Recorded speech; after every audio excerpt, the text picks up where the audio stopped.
Uh, lagi sepi gini malah pengen manggung. Nanti udah jadwal padat, pengen istirahat.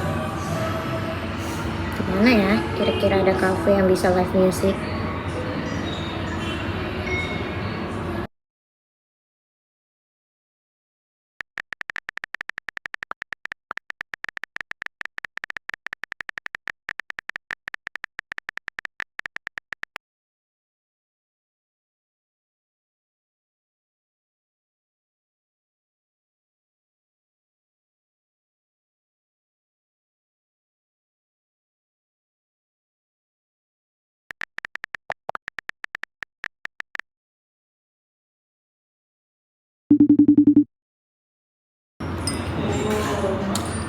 Halo Pak, selamat siang. Siang, jangan panggil bapak dong, abang aja, masih muda. Oh iya, maaf Bang. Sebelumnya saya Aura Fatila yang tadi udah chat di DM Instagram. Saya hanya mau memperjelas tentang keinginan saya ngechat Bapak, Abang. Kira-kira kapan ya abangnya ada waktu biar lebih jelas gitu apa yang ingin saya sampaikan. Oh iya maaf, iya, kalau hari ini saya nggak bisa, karena sudah ada janji soalnya. Besok aja ya, datang aja langsung jumpai saya habis duhur. Tadi zuhur ya Bang. Oke Bang. Terima kasih ya Bang. Selamat siang. Selamat siang balik. Terus sih dengan Pak Nanda ya? Ya. Saya Aura yang semalam nelfon Bapak. Oh, kok manggil bapak lagi? Oh iya, Abang. Gini Bang, sebelumnya maaf kok lancang. Cuman Abang juga nggak bilang kan, nggak buat proposal, jadi saya nggak buat. Oh ya, nggak apa. Jadi saya bilang aja kalau sebenarnya saya ini tertarik akan kafe Bapak karena kan saya lihat juga baru buka ya Pak. Terus tempatnya keren gitu kan.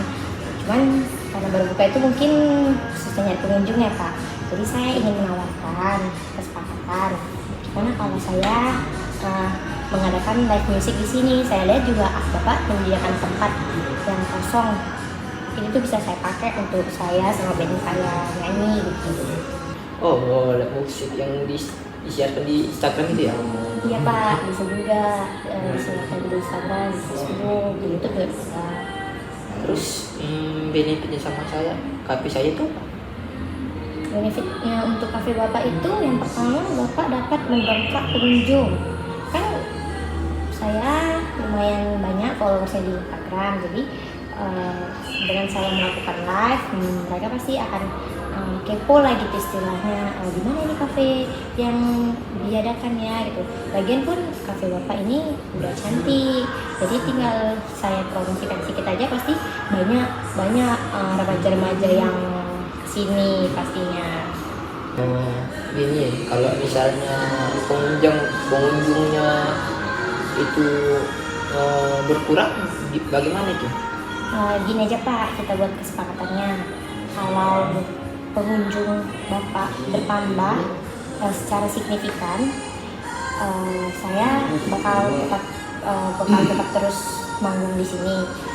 Tapi kalau pengunjungnya monoton gitu aja dan cenderung berkurang, maka saya hanya sebulan saja di sini. Kira-kira bagaimana Pak? Ya sudah, yang benar kamu ya. Soalnya ini saya baru buka, belum ramai pengunjung juga. Mana tahu dengan hadirnya kamu, jadi pengunjung di kafe saya jadi makin banyak. Ya Pak, akan saya usahakan sebisa saya. Jadi bagaimana Pak? Bapak setuju dengan semuanya? Tapi dibuat lagi proposalnya supaya ada bukti perjanjian, supaya sama-sama enak gitu loh. Ya Pak, nanti akan saya serahkan. Kira-kira besok akan saya serahkan. Ya sudah, kamu mau mulai kapan? Kira-kira bulan depan saja bisa nggak ya Pak? Bulan depan? Jangan dong, kan kafe saya ini baru buka. Bagaimana kalau besok? Minggu depan gimana Pak? Soalnya kan kami masih harus mempersiapkan lagi dan masih harus mendekor ulang ruangan tempat lahan yang kosong itu. Baiklah, udah clear kan? Udah Pak. Saya tinggal ya, saya ada janji lagi. Nanti proposalnya antaran lagi ya. Oh iya ya Pak, besok akan saya antar insya Allah ya Pak. Saya tinggal dulu ya. Iya ya Pak. Iya, Pak.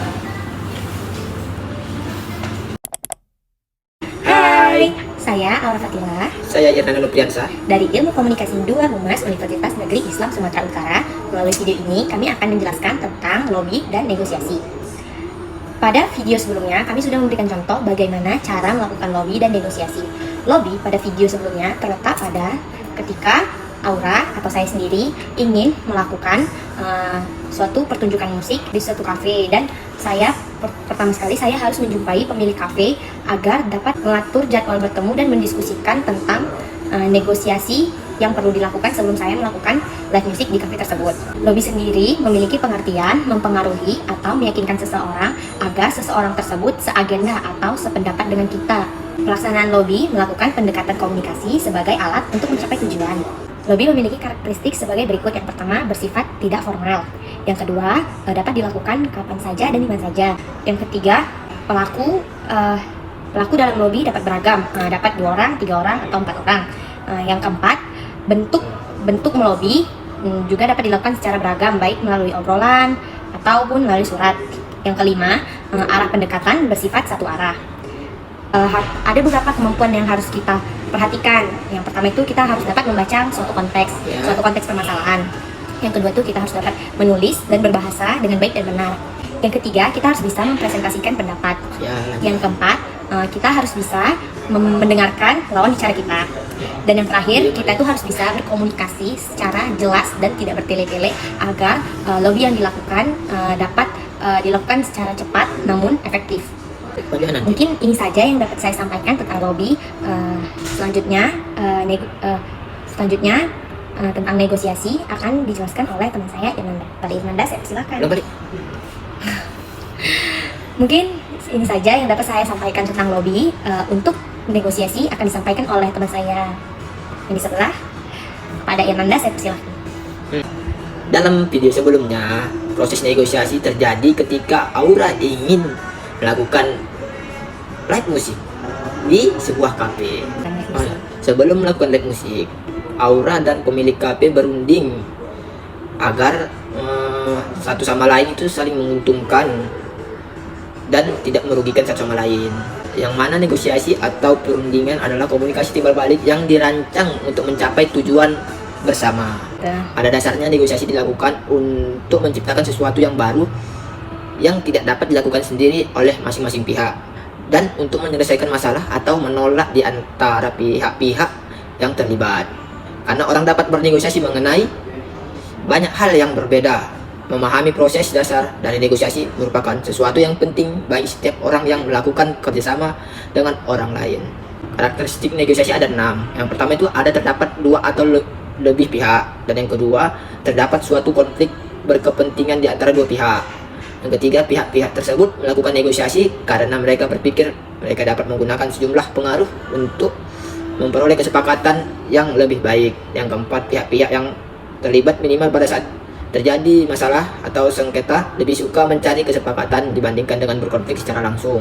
Yang kelima, ketika kita melakukan bernegosiasi, kita berharap adalah saling timbal balik memberikan sesuatu dari pernyataan atau permintaan mereka. Dan yang keenam, negosiasi yang berhasil melibatkan manajemen yang tak nampak. Nah, dari penjelasan yang kami jelaskan berdua tadi, lobby dan negosiasi, lobby itu adalah proses awal sebelum kita melakukan negosiasi. Jadi yang pertama itu kita harus melobi atau menciptakan suatu agenda yang sama dengan lawan bicara kita, sehingga ketika sudah tercipta agenda yang sama, kita dapat bertemu dan mendiskusikan atau melakukan perundingan secara langsung agar mencapai tujuan bersama. Itulah yang disebut negosiasi. Saya kira itu saja akhir dari video kami. Terima kasih kepada pihak yang terlibat dalam pembuatan video ini, dan juga terkhususnya terima kasih kepada Bapak Anang Azhar selaku dosen lobby dan negosiasi atas bimbingan selama ini. Lebih dan kurang kami mohon maaf. Wabillahi taufiq wal hidayah. Wassalamualaikum warahmatullahi wabarakatuh. I never saw it coming. I couldn't